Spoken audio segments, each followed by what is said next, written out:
Hello guys! Ito nga pala yung araw kung saan kami nag-jogging ni Mr.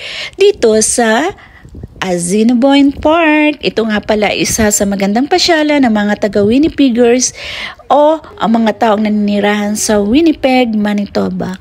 Ang Winnipeg ang capital city of Manitoba at kung tatanungin nyo naman saan namang parte ng Canada ang Manitoba, ito ay in the center of Canada, bounded in the east by Ontario and on the west by Saskatchewan.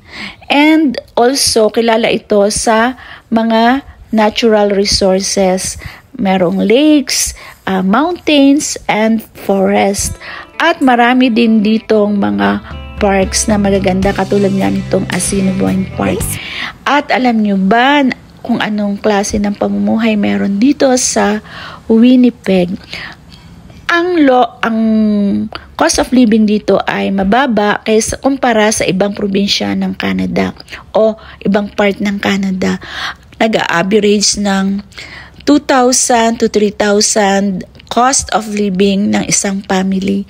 At ang bahay, kung bibili ka ng bahay, nag-average ng 250,000 to 350,000 ang average cost ng bahay. Kung magre-rent ka naman, edi nasa 1,200 to 1,400 ang renta. So, mas mababa pa kaysa sa ibang cost of living here in Canada.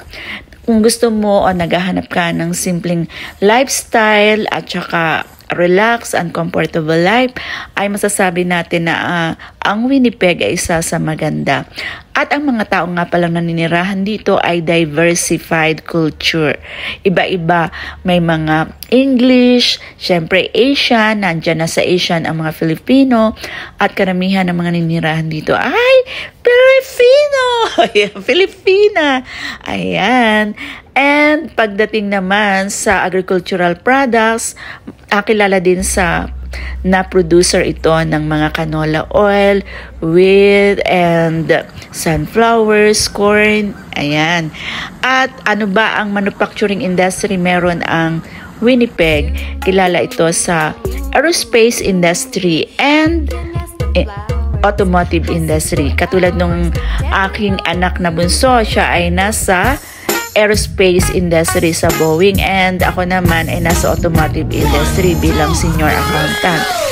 At meron din namang mga hotel industry kung saan ka pwedeng mamasukan. Katulad ng husband ko, siya ay nasa isang hotel industry bilang maintenance kung merong carpentry, electrical, or piping. Yun ang trabaho ng aking mister. At ang akin namang panganay ay nasa hotel industry. Ayan, napakasimple lang ng pamumuhay dito, at kung simplicity lang ay napakasimple at maganda rin naman. Kung gusto mo namang mamasyal sa magandang part ng Canada, pwede naman, ayun, katulad ng Ontario, Vancouver, and ayan, marami pang iba. Montreal, magaganda din yan ang mga lugar na yan, kaso matataas ang cost of living.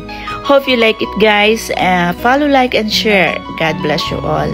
And mabuhay tayong lahat na mga Filipino dito sa Winnipeg. Ayan. God bless you all. Thank you for watching.